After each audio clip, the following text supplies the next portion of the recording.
It's the most wonderful time of the year, college football bowl season, baby. And there are 42 bowl and playoff games to keep us entertained for almost 3.5 weeks. Starting with Toledo versus Middle Tennessee State and going through the national championship on Monday, January 10th, pick your favorite WagerTalk or SportsMemo handicapper and get every college football bowl game day release, including any 5% best bets normally priced at $35 for the low price of $149. As an added bonus, make sure to download the free WagerTalk College Football Bowl Guide by going to wt.buzz/rm. From everyone at WagerTalk and SportsMemo, good luck this college football bowl season.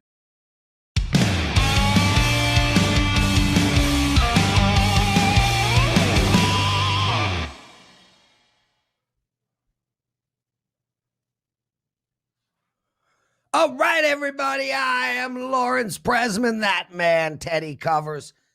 It's December 14th, Tuesday. You're watching WagerTalk Today.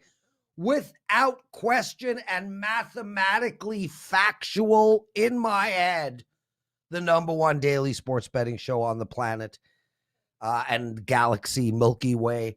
I mean, nobody is even freaking close. Teddy, how are you, bro? I'm doing okay today, Prez. How about yourself? I have stuff to say, which I'll do right after I ask you what do you learn. But let's talk about the show. We got Tony Mejia up right off the bat. He's going to talk Boca Bowl, Teddy. The Boca Bowl. And Alabama, Memphis college basketball. I don't know why I was so Boca-ish, but I just was in Boca. And then Ronald Cabang. He's talking an NBA game and a college hoops game. And then you and I are going to take apart some NFL in the middle of all of that. Your big game breakdown, my daily presidential address. What did you learn in the wonderful world of sports betting last night? So I was on the show yesterday. All I did was bitch and moan about tough beats. I'm like, I can't even get the easy ones. So for the second time in a week, last night, I had one client playing in the NBA. Nuggets, they're laying 3.5, and they're up 33 midway through the third. It's a regular season game. It's 81-48. You turn those games off. They're done. Was Washington fouling with a chance to cover it in the last minute? You bet they were. And in fact, 113-107 final. The Nuggets fouled with 2.1 seconds left on a three. He hit 2 free throws, clanked the third intentionally. The rebound got bounced around. There was a legit chance that Denver could have won that game by 3 last night at the end. So second time in a week, again, when I've seen a game with a 30-point lead fall completely asleep. The Cavs scored 81 in the first half against the Kings the other night. Couldn't get that game over the total. And the Cavs made things interesting from a point spread perspective late. And again, last night with Denver, leading 33 and then just falling asleep. Hey, we got this game won, which tells us in-game betting is worth something. Yeah. When you see these, that was a run that you could see it happening when they were 21 down. You could see Washington's run coming and that Denver wasn't going to bounce back, and you can take advantage of those situations. I was able to cash both ways on that ticket, on that bet last night, which is not what I want. I want the client play to cash and not to have to worry about it. But the bottom line is the in-game stuff, sometimes you got to use it. Last night made me crazy, Prez, so crazy. How about you? What did you learn last night? Well, Teddy, I bet in-game all the time, so I'm with you on that. Firstly, I want to shout out to Abel. Abel is one of our listeners. It's his birthday today. He is one of the most regular listeners of everybody. Been at Puck Time since day one. Watches our show. Happy birthday, Abel. Now, Teddy, I'm going to do a rare thing. I'm going to go on a small rant. Oh, good. Get him off the screen. Daniel? Okay, so here it is. So yesterday was Hug Teddy Monday, and the reason for that was he had a bad weekend betting. He went 0-3 on Sunday and had a crappy Saturday as well, and I had a disaster Saturday. But here's what I want to say to all the people who, we're all over social media. We get comments on Twitter. We get comments on Facebook. We get comments on these shows. And there are people with venom that comment. And I understand that the angriest voices are the loudest voices, even though they are a very small minority. We literally live in that world right now with all the movements that are going on. What I want to say is this. Nobody at WagerTalk and SportsMemo guesses plays. Teddy Covers puts in upwards of 16 hours a day, 7 days a week, trying to come up with winners for people. Ralph Michaels barely sleeps at this time of the year. I can tell you firsthand that Tony Finn can stay up for 3 straight days. The amount of work that the team at WagerTalk and SportsMemo, and frankly, almost all handicappers put in is incredible. All we can do is do the work, and then we release what we consider to be the best plays that we can put out. Sometimes they win, and sometimes they lose. Nobody puts a gun to anybody's head. Nobody forces anybody to buy the plays. There are people who are jealous. Oh, you get to bet for a living? Don't be jealous of us. Teddy barely has sex. He hasn't watched a decent movie in 3 years. Marco D'Angelo only eats chicken wings. All we do is try to come up with winners for you guys. So the venom and all of that negative stuff, it just needs to go away. We never lie. We try our best. We work our ass off. Teddy? I had sex this morning. Yeah, baby. Some yeah, that's why I'm smiling wood. today. Yeah, but that's nobody's business. Sorry. But look, Prez, it's the nature of what we do, and then it's the nature of the world we live in. All right, you're a public figure, you get criticized. At this stage in my career, it's water off a duck's back. All right, It's water. I've been called everything I can be called. You know, I could, and there are clients that I've had clients that hate me. I cost them a bunch of money. They hate me. They'll never buy another one of my plays. I understand that. I have other clients I've done very well with. You know, and that love me. Teddy, it's the nature of what we do. But the point of the point you were making of, look, we're trying. Every one of us is trying and trying hard. I believe that. I genuinely believe that. That's not marketing fluff. That's people that I know that are my friends that work their asses off. We all do. There's not a one of us that doesn't, really, that I can think of. I mean, going down the list, everybody works their ass. I mean, there's not anybody. So it is what it is. The nature of what we do, Prez. And the bottom line is we get to make our living betting on sports. There's worse ways to make a living out there. And there's going to be the reaction to that. It is what it is. Yeah, no, I'm with you, dude. I mean, the bottom line for me is I just want everybody to understand that the amount of effort and work and the hours, especially in October, November, December, January, the amount of hours that these guys put in, this is not a joke. We don't take this lightly. We all try our best on a regular basis. And we just relax, people. Just namaste. But that's not the world we live in. The world we live in is if you lost today, you suck. You've always sucked. Everything about you sucks, and you smell bad. You know, so I mean that's the nature of what we do. By the way, you smell bad. By the way, you had sex this morning. Yes, I did. Yeah, bitches! Tony Mejia. It's $2 Tuesdays, brother. You're the $2 Tuesday handicapper. We'll get to that in a sec. Is there anything you would like to add to the conversation Teddy and I just had? Well, I know that the people in our audience don't need to hear that, so I don't know who you're talking to. These are the people that love us. It's the people that reach out and aren't watching and don't know how hard we work that you can't reach, but they'll reach out anyway. I had a monster weekend. What did I hear about? Missing out on Army Navy. So, and in my opinion, Army was the right side. They were up. They just let the lead go.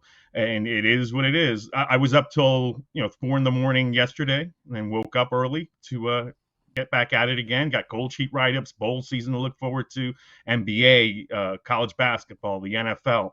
So, it is what it is. You can't let that bother you, and I certainly don't. I was sitting out for this $2 Tuesday. I wanted to make a play on the Suns and Blazers, so I was reaching out to my Suns contacts to see what the Andre Ayton status was. And that's after they're covering games against the Clippers because they're working hard doing their stories. So it is just what it is. We're in sports media. We're in a different type of sports media, but it's something that you have to bust your ass to do, and it's a pleasure to do it. Yeah, and just for the record, guys, I'm very rarely bothered by it. Actually, most of the time, I actually enjoy responding to the hate.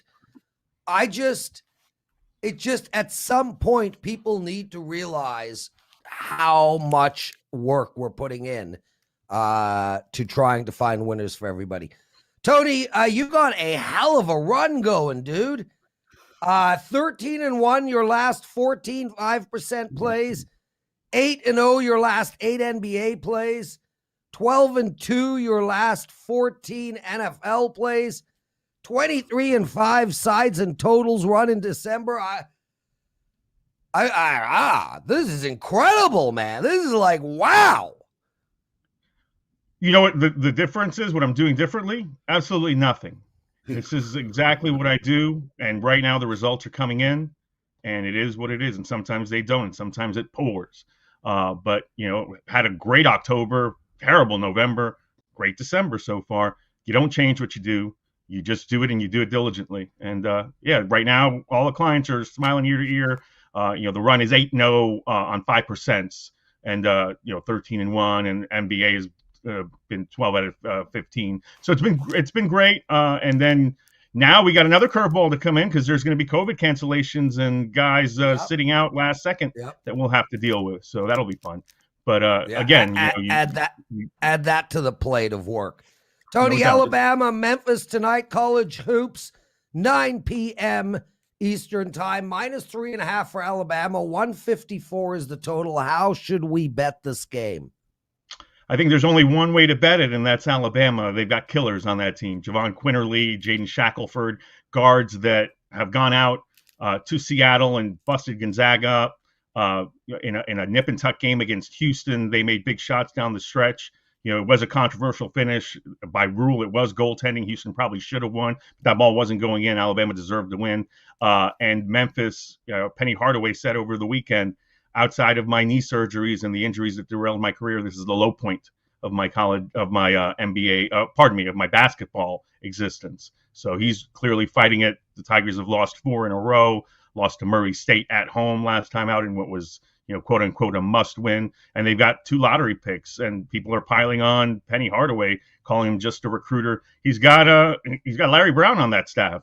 So, they know what they're doing too, but they're not getting results. It'll be interesting to see what happens tonight. Memphis is at home. That's why the number is 3.5. I expect it to go north, though. So get in on Alabama if you're going to. The big deal with the Crimson Tide is that Houston really took advantage of the offensive glass. So that's what you'll hear tonight as the focal point is eliminating offensive rebounding from Memphis, who is the bigger team. So this really is an interesting question for me, Tony.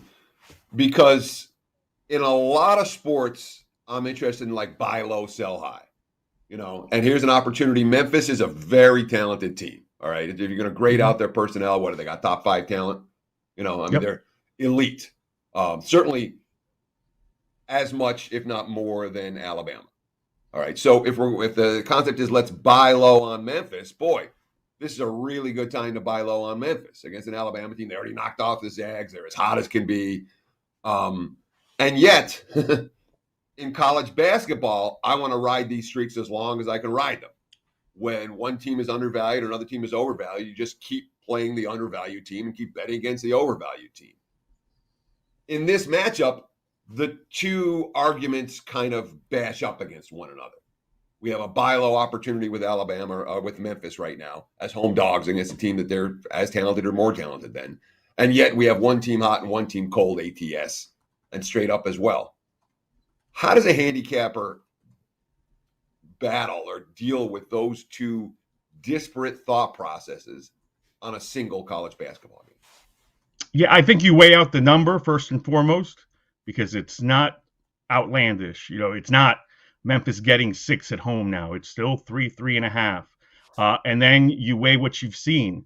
And in this case, Duran and Bates, the 2 lottery picks I referenced that Penny beat everybody for, are so young. Amani Bates is 17 years old. I mean, he is a kid that looks like Penny Hardaway, as a player. And you can see it. You can see the inexperience draped all over him. He's tremendously talented. So from that standpoint, you want to strike while the iron's hot, because at this point, we're going to be looking at this Memphis team in March and say, wow, they were so bad back then, but look at them now. But we're right now in December. We're not in March. So they've got a lot of growing pains to get to. This Alabama team, you don't want to trifle with. That's my take on it. Not the team that you want to get your landmark victory against, because they're not going to let you have it.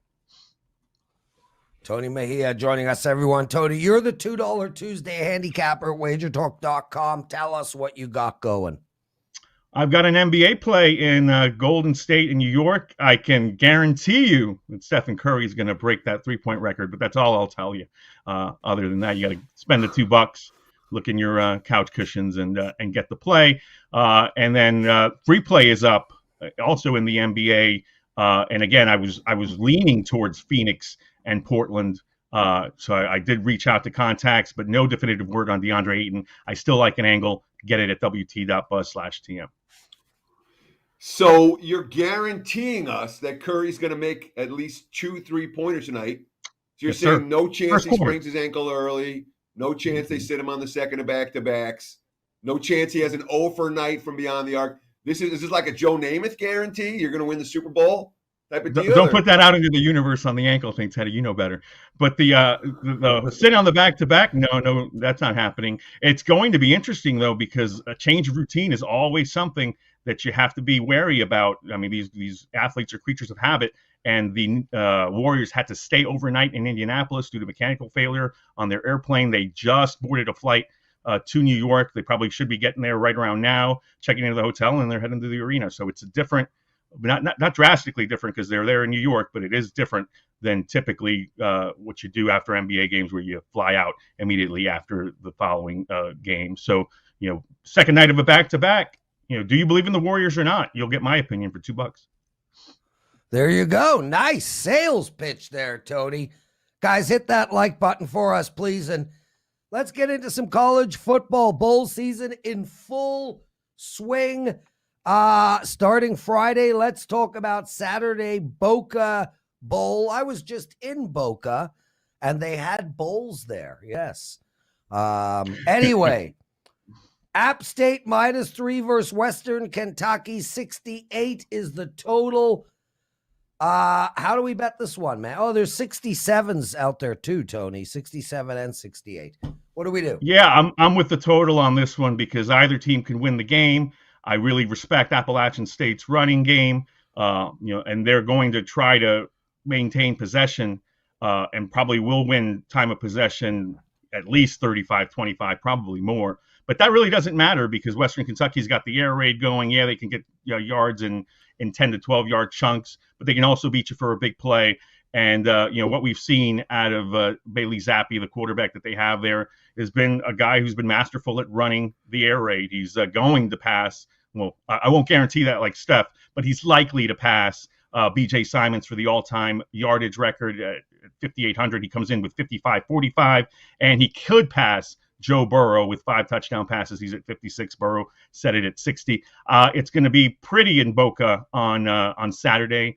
And as a former South Florida resident, I know that it's very unlikely that you get those early morning thunderstorms and showers. It could rain 5 seconds from now with no warning in South Florida, but unlikely to do so. So from that standpoint, you should be safe from Mother Nature. And again, it's a very nice matchup. Conference USA has never lost a Boca Bowl, but they're in danger to in this one, because Appalachian State is pretty good. I think their chances of winning that game hinge on Chase Bryce, the Duke and Clemson transfer, eliminating turnovers. That's been a problem his entire career. But 2 explosive offenses, I think, will get into the 70s. So, the one thing that's impressed me about App State multiple times this year is how good that defense plays. And we saw it again. The offense didn't get it done against Lafayette in the championship game, but defensively, they were great. in that game again and kept themselves in the ballgame. And prior to that, they'd given up a touchdown or less in each of their 3 previous. 14 points to Arkansas State before that. I mean, that App State defense, I haven't seen a whole lot of teams tear them apart this year. Is the that's a great point, Teddy. Good enough? But here's my my take on that, and I think you can kind of back out of this if you want to, but you go ahead and get in on the opening number at 67, and then you see how they handle the air raid, because this is a different animal than anything they've seen. They faced good quarterbacks. They faced De'Aaron King when he was healthy at Miami. Holton Ahlers was their first opponent at East Carolina. He's another guy that's a dual threat. Runs and passes just like King. Grayson McCall, same thing, and they run elements of the option at Coastal Carolina. Grant Wells, former Conference Player of the Year at Marshall. All of those quarterbacks are very talented, but none of them is like Bailey Zappi. There is nothing like the air raid. So if they're prepared for it, then you can back out of it and maybe go in on an in-game under early if you don't like what you see in the first quarter. But if that Western Kentucky offense hasn't been solved by anyone, so if you think that there's just extra time that will that is afforded to Appalachian State that will make a difference, then by all means stay away from this game. But I don't think so. I think and I respect Appalachian State's offense, so I think they'll score some points on the Hilltoppers. That Western Kentucky defense hasn't stopped anybody, so I expect to see points in this game. Awesome. What a segment. Loved having you with us, Tony. Thanks for joining us. Remember, guys, he is the $2 Tuesday handicapper over at WagerTalk. You can grab his play for only $2 also. We'll talk about that after. Guys, let's take a quick break. Teddy's Big Game Breakdown. We're going to talk some NFL.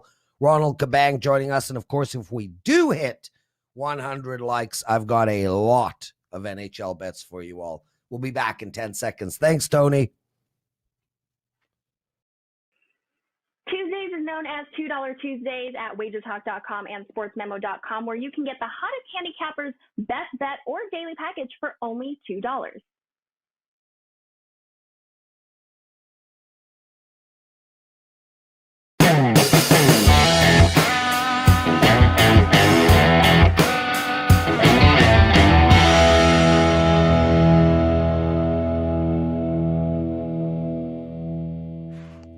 It is time for today's Big Game Breakdown. Let's talk about the very first bowl of bowl season. This one is at 9 a.m. Pacific time, noon for you back east on Friday, and that would be the Bahamas Bowl. Toledo against Middle Tennessee State. Looking at the WagerTalk live out screen right now, I'm seeing Toledo 10, mostly 10.5s out there at this stage. Significant chalk. Total sitting in the 51 range. There's 50.5s and there's 51.5s out there. So still a fair bit of line variance on this contest. If you like the Rockets, you should be laying 10. If you like the over, you should be playing over 50.5 or 51. And similarly, if you like the Blue Raiders, you find 10.5. And if you like the under, you can find that 51.5. So you'll like line variance early in the week. Toledo's last bowl was right here in the Bahamas. 35-32 loss to Florida International back in 2018. Middle Tennessee State also hasn't been bowling since 2018. Their last bowl appearance, the New Orleans Bowl, ugly loss, 45-13 to App State, also back in 2018. There's a big difference between these two teams. Toledo was kind of an underachiever. Excuse me. They finished 7-5, but their losses, 4 of them by a combined 9 points, 3-point loss to Notre Dame, a 2-point loss to MAC champion Northern Illinois, a 3-point loss to MAC West co-champ Central Michigan, a couple of frustrating losses. This team was this close away to winning 9 or 10 games. They did finish the season strong. They crushed their last 3 foes, although certainly some of that, it's worth noting, came against bottom feeders.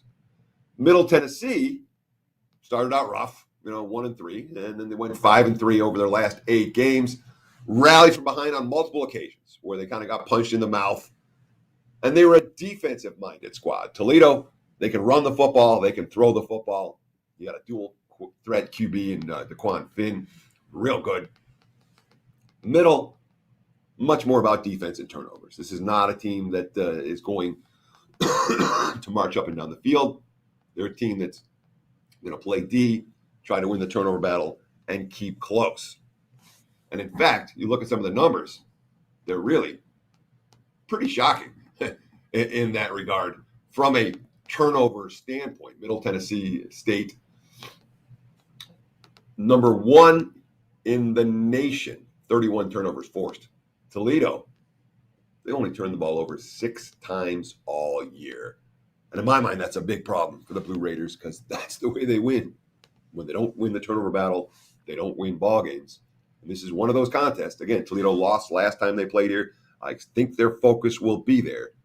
With focus and an offense doesn't turn the ball over, they'll win this game by margin. It's Rockets or pass for this bettor. Toledo minus the 10. There's your big game breakdown.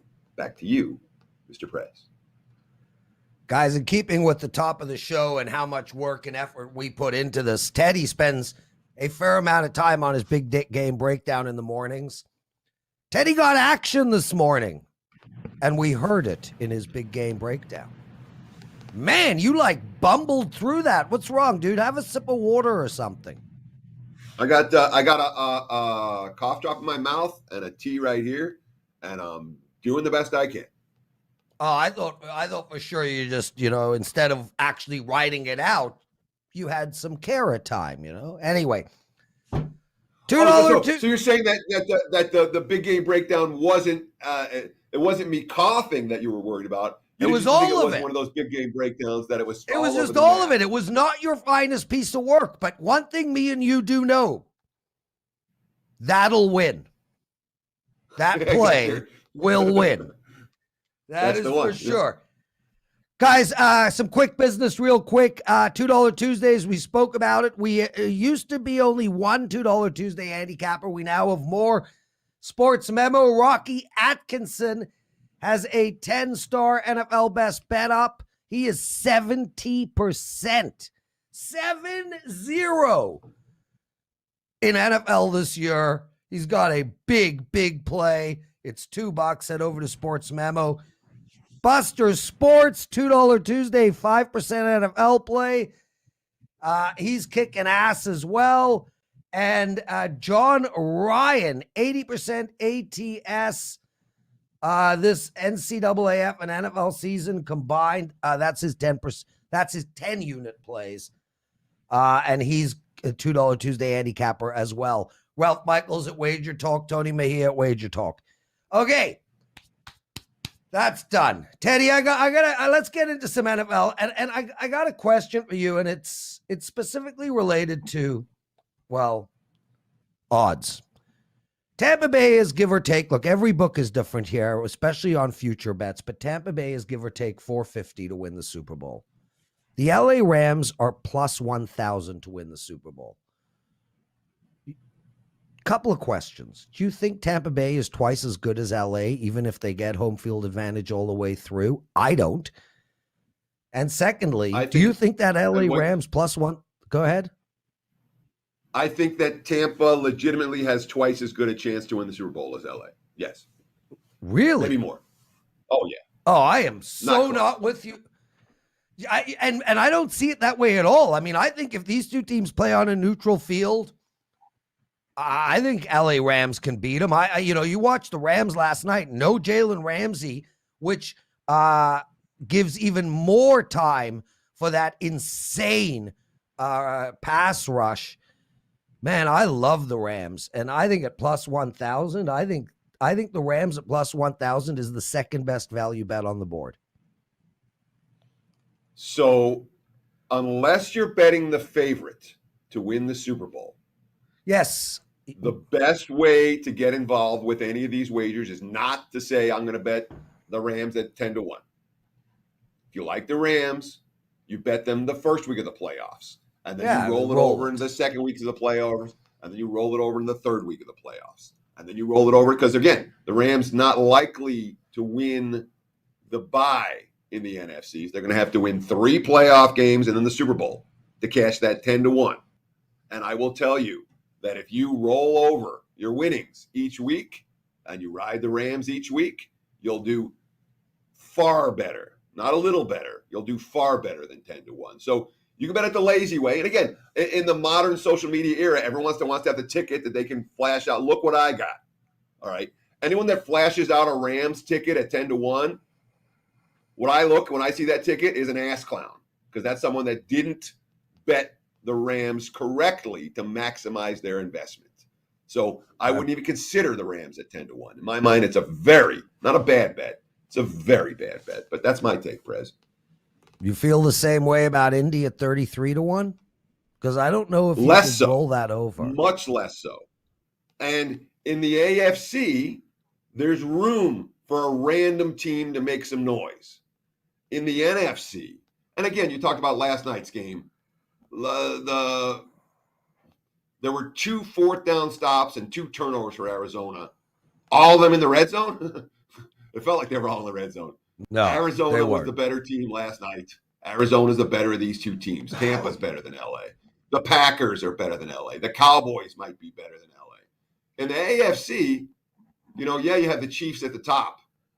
And then New England, there's vulnerability. Buffalo, there's vulnerability. KC, there's vulnerability. Tennessee, there's vulnerability. So I would much rather have a team like Indy at 33-1, where if you don't like it, they make the playoffs. You can start hedging off of that. Yeah. 10-1, you can't hedge off of anything. Yeah. And when a team's got to win 4 playoff games. 33-1, you can. And there's room for a random team to make some noise in the AFC. So I'd much rather have Indy in that price range than I would it's great. LA. And the Colts, they're a pretty good team. Teddy, I want to talk one game, and then we'll bring Ronald Cabang in. And the reason I want to talk this game is because of scheduling. It's just so interesting. Washington on the road playing Philadelphia. Here you have Philly at -5. 44 is the total. Who cares about the total for a sec? One of those 2 teams likely will get to 9 and make the playoffs. On tap for both of them is each other twice, the Giants and the Cowboys. So if one of those 2 teams win both matchups against the other and beat the Giants, they get into the playoffs. How do we attack a game like this where it's literally in Philly, then another game, and then in Washington?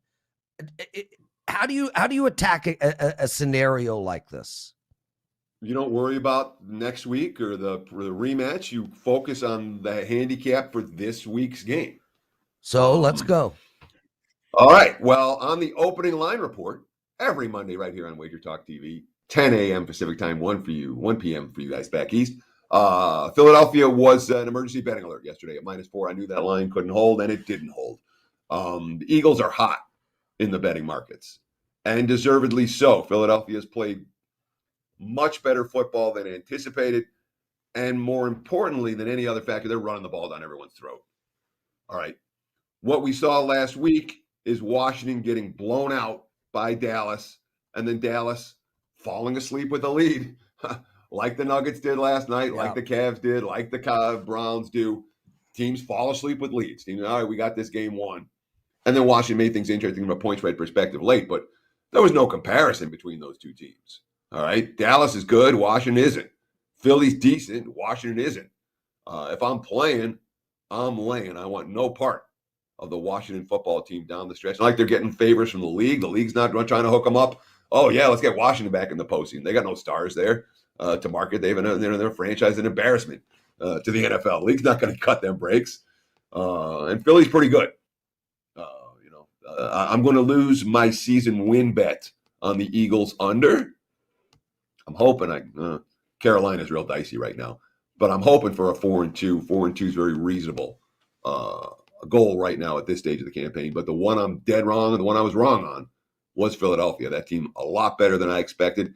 The good news, made money with Philly last time out, and if I'm playing this week, I might make money with Philadelphia again. Yeah, we are not on the same page on this one, my brother. I look at this and think to myself, one thing about the NFC East is it doesn't matter whether you're the Roger Staubach-led Cowboys or the Aikman-led Cowboys or the, Joe Theismann-led Washington team. If you get more than a field goal, you're probably better off blindly taking dogs in this NFC East. I don't have the numbers on that, but man, they always play each other close. And I'm getting more than a field goal with a Washington team. that is stopping everybody. For all that you said about the Dallas game, Dallas, which has a unbelievable offense, did not go out there and lay the smackdown on the Skins offensively. The Skins, you know what I'm saying? I look at this game and I think to myself, can Washington win? I think they could win. So if I think they could win and I'm getting 5, I'm taking 5. Me and you are opposite sides here, bro. Side wager. We need a side wager side.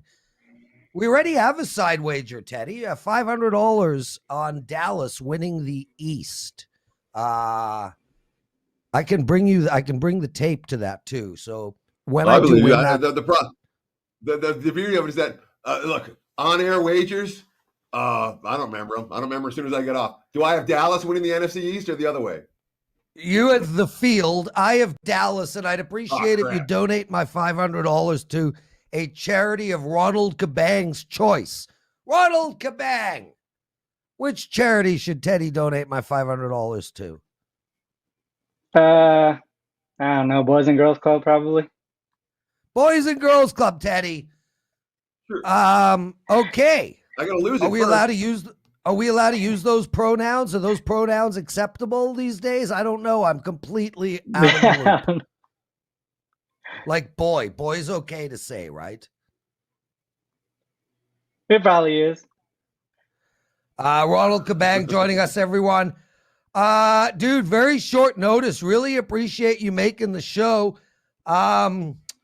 What NBA game are you going to talk about? Because I know there was a late-minute change, and I am not up on which game you're discussing. Yeah, I was going to do the Brooklyn game, but they just got hit with a whole bunch of Knicks Warriors. Yeah, I'm going to be doing the Knicks Warriors. The Nets just got hit with too many health protocol issues today, so had to pass on it. Okay, Durant well, let's take... Durant just got added to the injury list for the Nets for what it's worth. Questionable with that ankle. Too.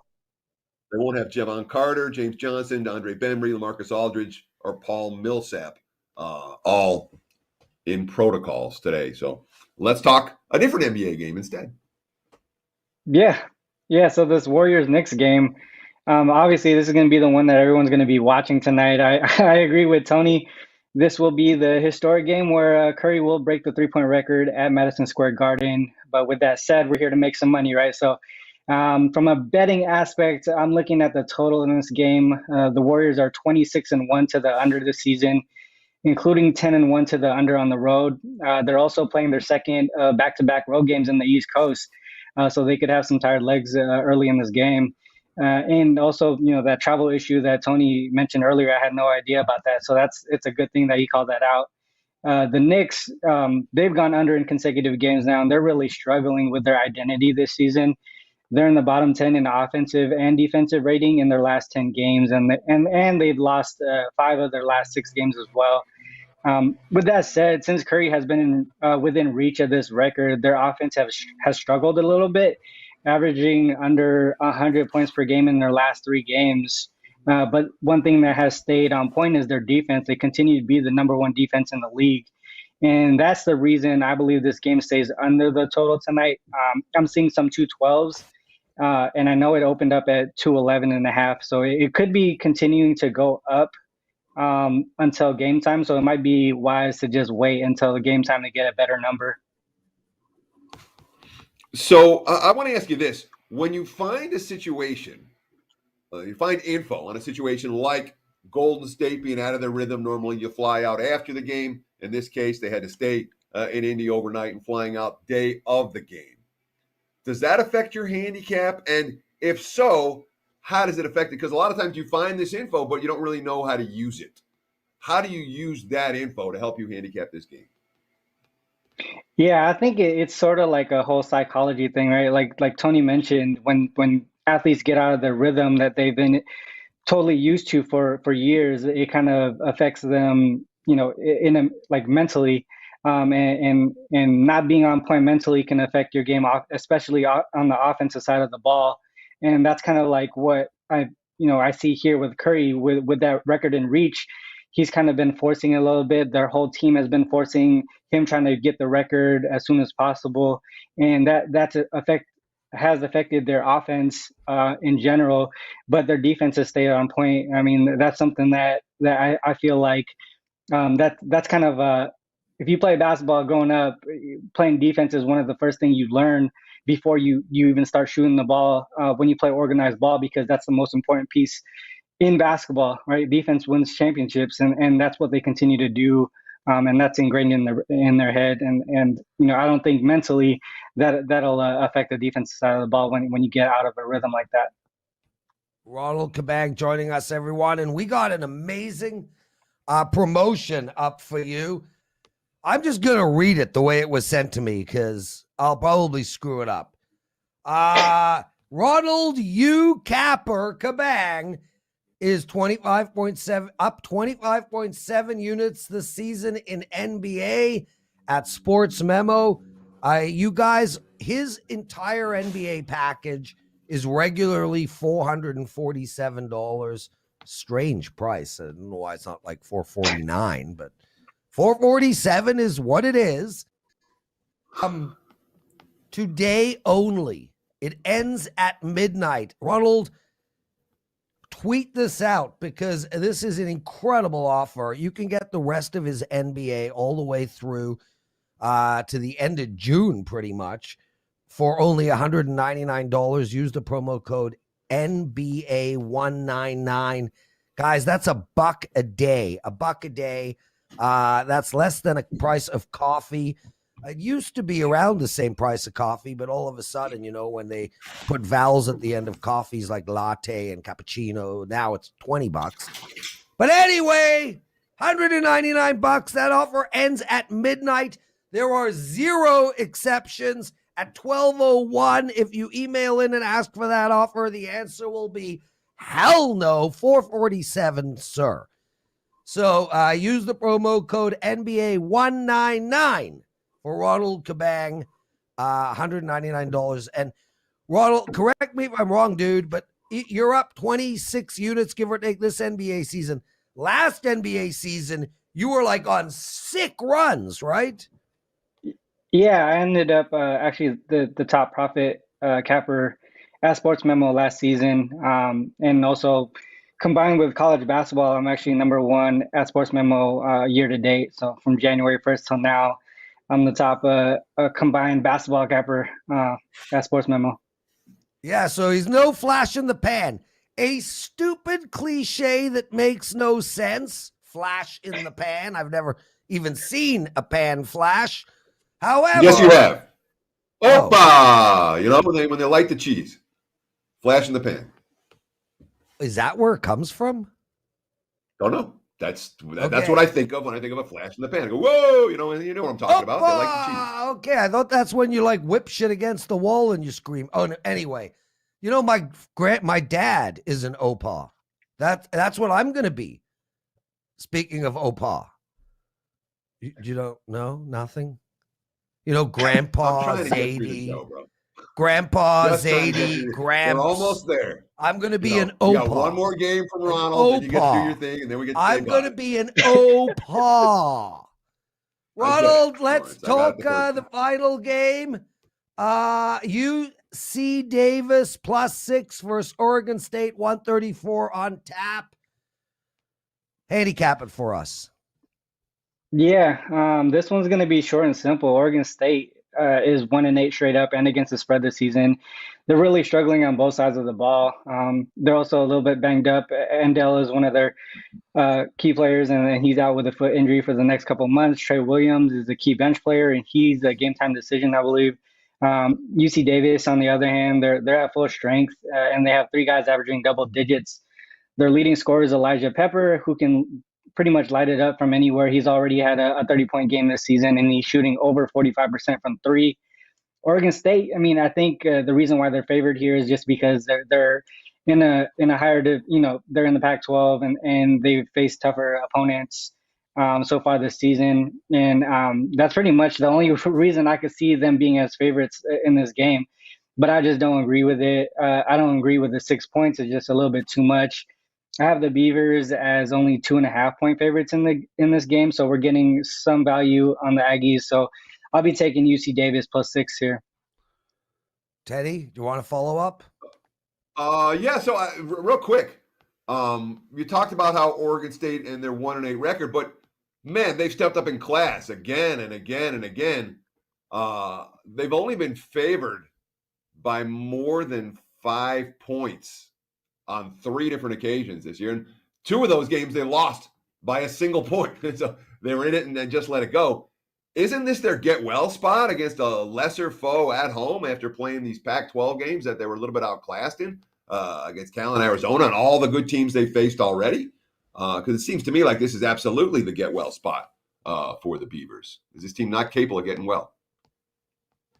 Yeah, I mean, I think there's a certain point where there's that get back spot, right? Where, you know, you lose a game that you should have won, and then you come back and win a game. But I think at 1-8, you're at a point where you kind of just been defeated, right? You played all these tough opponents, and now you feel like, all right, well, there's this UC Davis team that should be a spot where we can just win these guys over, right? Run these guys over. I think right now, I mean, when you look at these 2 teams here, there's no clear advantage for Oregon State as far as like size advantage or anything like that. Defensively, they've been scored on pretty easily so far this season. I think they're averaging opponents are averaging over 72, 73 points per game on them. And yes, they've been facing tougher opponents, but I think at this point at 1-8. They kind of feel defeated here. I think it's going to take some time for them to play against weaker opponents. I mean, they just lost by like 30 something. That's one thing where mentally you're just kind of defeated at this point. And UC Davis, they've been playing well together as a team. They have multiple guys that can shoot the 3-ball and score. I think in this spot specifically, I think UC Davis has the advantage here to at least cover the spread. Oregon State might come out with the win, but yeah, I think six points is too much here. Best name of a team in the world. Who runs the world? Who runs the world? Anyway, give me Beaver all day long. Ronald Cabang, before you leave, bro, I want to let you know, because Michael Robertson made a lot of sense in the chat room. Flash in the pan is when you find gold in your pan. Do you buy that? Yeah. I don't know if it's true, but I buy it. Yes. I buy it. Yes, that's where the expression comes from. You see that little flash as you're sifting through the river, the bank. Yeah. Guys, make sure, I'm serious. Make sure to take advantage of this offer for Ronald Cabang. It ends tonight at midnight. NBA 199. $199 for Ron's plays all the way through. He goes under the name U Capper. Make sure to tweet that out, brother. Thanks for joining us, man. Awesome to have you. We'll see you again. Guys, it's time. Let's go. Daily Presidential Address.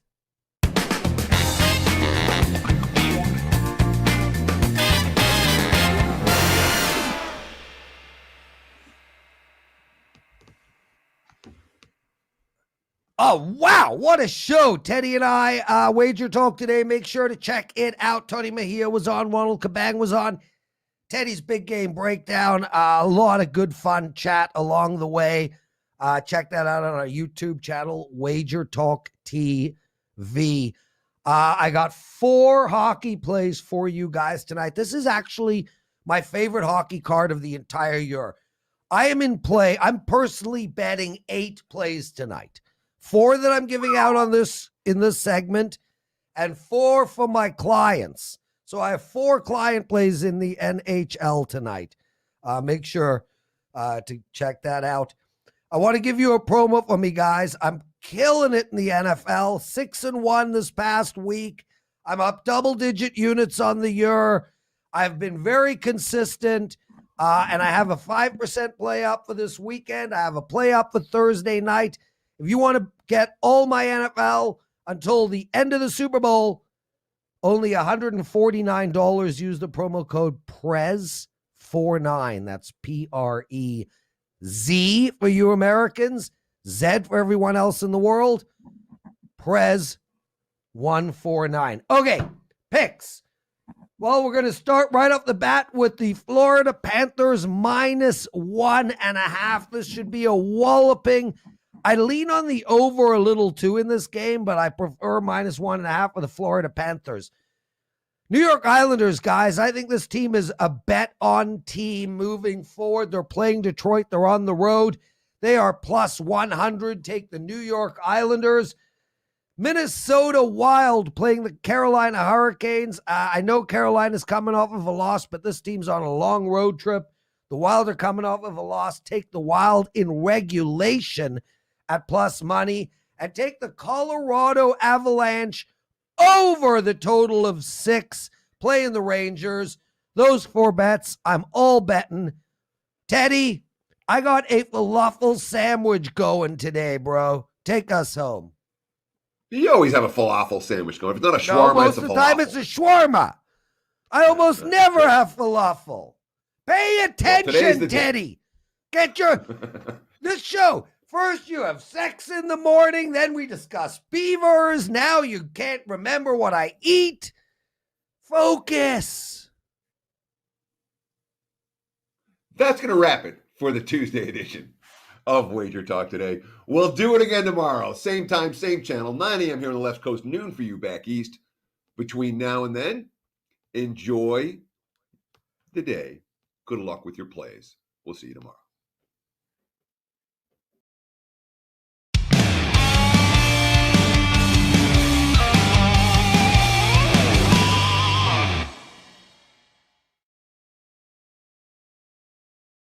It's the most wonderful time of the year, college football bowl season, baby.